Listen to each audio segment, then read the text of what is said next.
Married at First Sight and Afterparty, Season 18, Episode 13. This episode was so boring.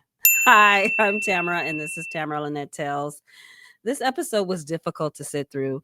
Dr. Pia made her rounds to most of the couples, trying to help them build intimacy when they are barely friends. So her little sexcapade assignments just made everybody look silly. So this episode of Afterparty featured Wancho, Madison, and David. So let's start with David and Nancy Drew. Yes, that's her nickname because she turned into a full-blown Sherlock Holmes, asking a million questions to get to the bottom of David's text that she could really care less about. So they met with Pastor Cal, and Nancy Drew showed up early to tell Pastor Cal her side of the Sextgate story. Of course, Pastor Cal didn't believe David was texting his cousin excuse. He said, it sounds weird, right? And Nancy Drew said, of course, he's lying. So she mentioned that her parents divorced due to infidelity, which is why this is triggering for her. Now, why does everything have to be a trigger? I can't ride my bike. It's triggering for me because my neighbor's little sister's best friend's cousin fell off his bike when he was 7 and sprained his wrist. In any case, I'm not buying Nancy Drew being triggered by David's text. How can she be triggered by someone she ignores, has no respect for, and can't stand? Anyway, David rolled in just as defensive as he was the other night. They asked him about going on a date with someone else, and he started giggling. And Pastor Cal was like, "This is funny to you?"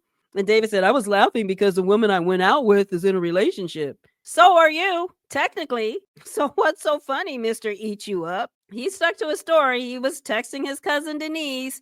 He refused to ask Denise for the picture she allegedly sent, and he refused to call to have her confirm his story. Yeah, because he's lying.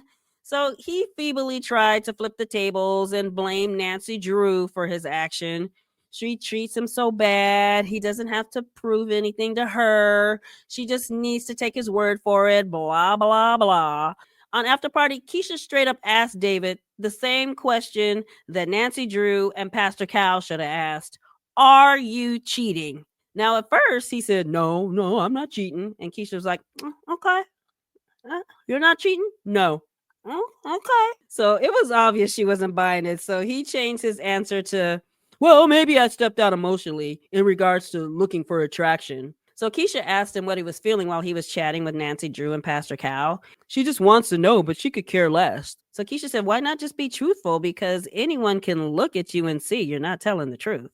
To be honest with you, Keisha, she doesn't deserve it. He said Nancy Drew told him she really doesn't care what he's doing. As the story goes, behind the scenes, he complimented her on her fingernails. She told him where she goes to get them done, and he said he used to date someone who worked there. And Nancy Drew said, is that the same girl you're texting? And he said, no. Then she said, I could care less. She cares, but not because they're married, but because she wants to crack the case and find the girl he was texting. So back to the conversation with Pastor Cal. They asked Nancy Drew if the door is still open to building a relationship with David. She claimed the door is still open. Now she's lying. She didn't want to be with him before the text message. Sexgate did not help. Or maybe the thought of another woman wanting her husband turns her on a little bit. Okay. But since David was sticking to his silly story and Nancy Drew claims she's interested in being married to David, Pastor Cal encouraged them to talk this out, then urged Nancy Drew to ask David's cousin Denise about the text. And Nancy Drew was like, yeah, she should have it, and it would have a timestamp. David sat there quiet like, I think my lie is ironclad. It should stick. So after they walked outside from talking to Pastor Cal, Nancy Drew asked David why he just won't ask Denise to send her the picture. And he just kept saying, because I don't want to. Because I don't want to. But why? Because I don't want to. So Nancy Drew was like, so how do we get past this? We need to talk like Pastor Cal just told us to do. Okay, well, let's talk. I have to go to work now. David, you are a mess. To the confessional cam, Nancy Drew said she'd reach out to Denise, but she thinks Denise will cover for David. Now, honestly, I think this is the most fun Nancy Drew has had since being on the show, trying to get to the bottom of who David was texting. So later, we see Nancy Drew on the phone with Denise. Both me and Nancy Drew were surprised to find out that Denise had no problem dropping a dime on her own cousin.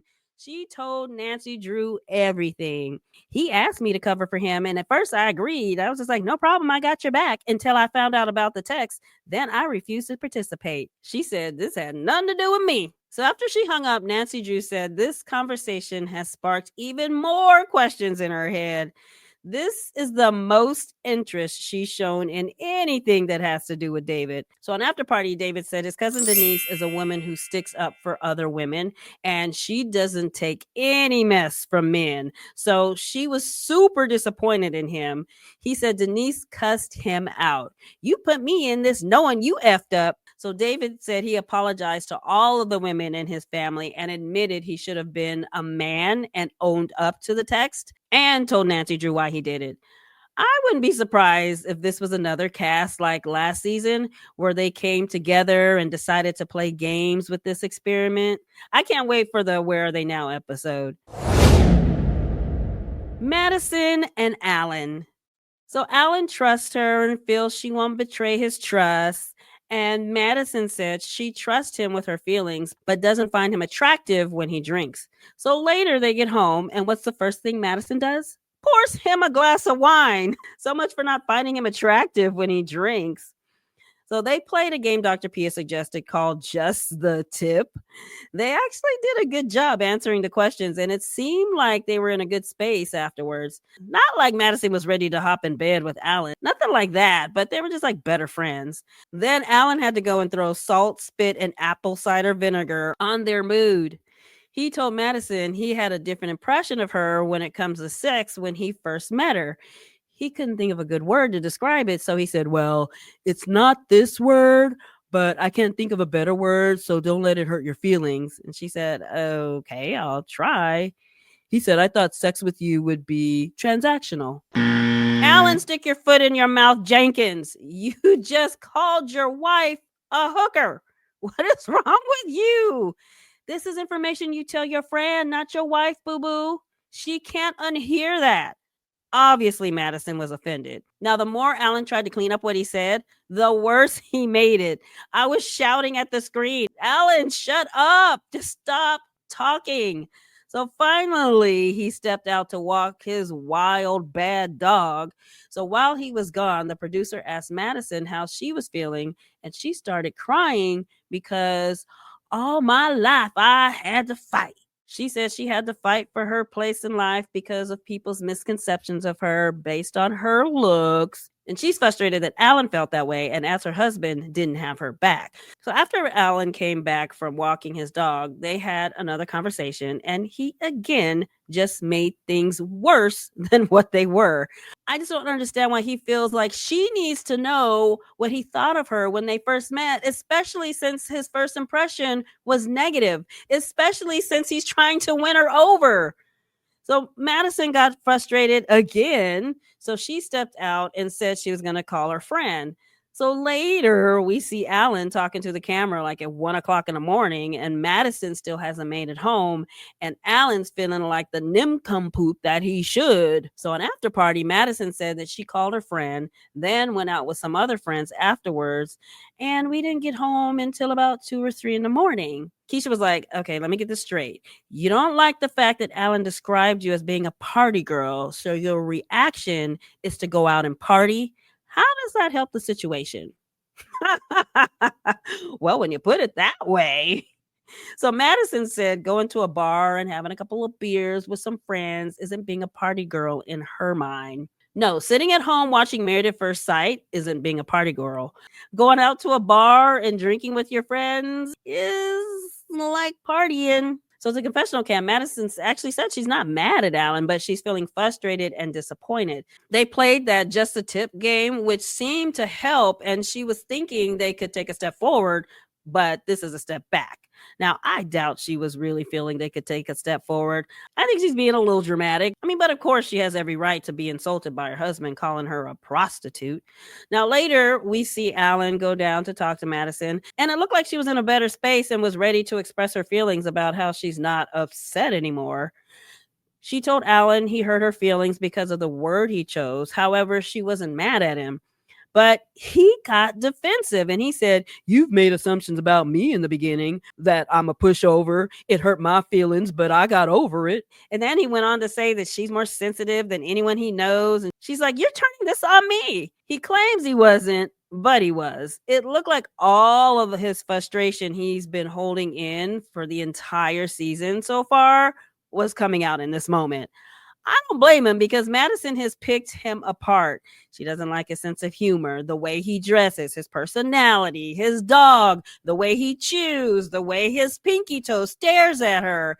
The only thing she repeats that she likes about him is his effort. So Madison got ticked off and left. And then Allen realized he messed up even more. So to the confessional cam, he said he needs to let Madison know how he really feels about her. So later they talked again, and then Allen told her he's not in love with her, but he has love for her. So she basically said if she didn't care about him, then what he said wouldn't hurt her feelings. So they both care about each other, and Allen, of course, seeming to care more for his transactional sex wife than she does for him. They both claim that they are still in this and not giving up. I was disappointed in Allen during this episode. I get his frustration, but he should be voicing it all along. Instead, he appears to have held it in and it leaked out when he least expected it. But hold up, on the other hand, it was kind of nice to see him stand up for himself. I'd like to see more of that. As for Madison, I don't know what she's doing. She's not into Allen. Karla and Juancho. So they met with Dr. Pia. Everybody met with her last week, but they didn't. So Juancho said he had a good time with Karla's family last week, but it didn't help their relationship. No surprise there. But hold up, wait a minute. Dr. Pia prescribed the perfect bonding exercise for these two: tantric yoga. Well, it was perfect until Betty came walking in all negligeed up. Whose mama is this? If you don't come get your mama and her no panty wearing, boob flopping, dirty old lady golden girl ass. She made me uncomfortable. This exercise was for Karla and Juancho. Why did she need to be half naked? Rubbing a long stem rose all over Juancho's magic stick. I was like, what is this? What am I watching? On Afterparty, Juancho said this was funny and he was sure she didn't have on any panties. I'm convinced a producer went on Craigslist and found this woman. This was hilarious. And of course, she did nothing to help Carlo and Juancho bond. After she left, Juancho performed the rose ceremony ritual or whatever it was on Karla, but he didn't take it serious at all. While he was slapping her with the rose, he was like, "Oh, oh, yeah." Not sexy at all. So on Afterparty, Juancho said the mood in the room was funny because the lady was funny. And she wanted to go further, but they weren't willing to get naked. Say what? Naked? I'm thinking this woman thought she was on Sister Wives. She took a left turn onto the wrong reality show highway. Karla and Juancho are friends, and as far as I can see, that's the most they will ever be. Next! Emem and Chi-Chi. I do not enjoy watching their relationship. They went on a date, but before it started, Emem told the confessional cam, "My husband asked to take a step back, so he's going to be dating me. He asked me to just show up and just be, so I'm going to do that, just be." He said, "This is going to be awkward, but this is the only way I can give this marriage a chance." No one believes you were trying to give this marriage a chance. You are so done with her. So Chi-Chi mentioned he was going to Houston for homecoming and going to meet his niece for the first time. Emem said, "Okay, what else are you going to do while you're out there?" He said, "Oh, I'm going to see my mother." "Oh, I'd love to see your mother." Emem, stop. He's not trying to take you on a road trip where you bring the snacks and he prepares the mixtape playlist. He can't stand you. Then she said, "I see you opted out of wearing your wedding ring today." "Oh, I took it off to do dishes and forgot to put it back on." I'm sure that was a lie. But Emem, I'm starting to see how he can feel like you poke at him. What happened to you showing up and just being? When you said you wanted to see his mama, it sounds like you want him to invite you to go to Houston. When you asked him about his ring, it sounded like you were trying to start something. So what if he's not wearing his ring? His ring is not the problem in your relationship. The man detests you. He thinks you're aggressive. He sees your flirting as sexual harassment. Okay, but where's your ring? Who cares? You need to throw yours in the trash. So later we see her at home. She said she needs to be where she is comfortable, which that's understandable. So after she got out of the bed, she talked to Dr. Pia about the state of her marriage. And even though Chi Chi said he would text her regularly while he was gone, she hasn't heard from him. She said she would like to talk to him, but she hasn't reached out. Talk to him about what? Your conversations are so toxic. So Dr. Pia asked if she was interested in reaching out to him to at least see if he made it to Houston safely. Emem said no, and thank you. Dr. Pia, don't encourage her. So Emem said she's not ready for his reaction. We all know if she tries to call him, it's not going to be nothing nice. So in the end, she told Dr. Pia that she feels stonewalled and abandoned, but is still in it, hoping for a brighter side. Girl, bye. This man is giving you nothing to work with except for the back of his head while walking out the door. He doesn't want you. Relationships are not supposed to be this hard. Move on. Camille and Thomas. Sounds like Thomas is throwing down with the oral, but Camille is not about licking his chocodile. All them lips and he's never felt them on his joystick. They worked on spicing up their love life, but it was corny because there were cameras and production crew in the apartment. So later, the ladies met up to participate in a sound bath led by Karla, and the men met up to do the complete opposite, box and hit each other. So Karla said, "We're in the midst of a full moon, so when we're in full moon, you want to release negativity." Then she led them in a sound bath session. So afterwards, they chatted, and Emem said that Chi Chi wants to date, but little does he know he never would have gotten a second date. Girl, I don't know that either. You've given this man 367 chances. So Nancy Drew shared her Sextgate story, and when she told the girls what the text said, Madison laughed hysterically, like a little too much if you ask me. I've mentioned before that I think she laughs when she's nervous or in an awkward situation. I just thought it was odd. Anyway, Nancy Drew said, looking at Madison, "He was out with you and Alan. Did you see him on his phone all night?" Carla jumped in because she showed up that night too, and she said, "I barely saw him." And Madison said, "Yeah, Carla and I dipped." So Emem said, "Okay, so y'all left him at the bar." Carla said, "No, he came home with us." So Nancy Drew said, "So what was he doing all night? Was he on his phone?" Carla said to Madison, "No, I think he was helping you look for your phone." And Madison said, "Well, when my phone was stolen." Okay, so where was Alan to help her look for her phone? It didn't sound like Alan was around. Could it be that Madison asked David to text her phone to see if she could hear it? And he sent her a "you so fine, I just want to eat you up" text? Meanwhile, David told the guys the story, but changed what the text said. "My cousin sent me a picture of food or whatnot, and I accidentally sent the response to Nancy Drew that said, 'Dang it, it looks so good, I just want to eat you up.' It wasn't supposed to say eat you up." And the guys were like, "Oh, dang. So her perception is that you were being naughty."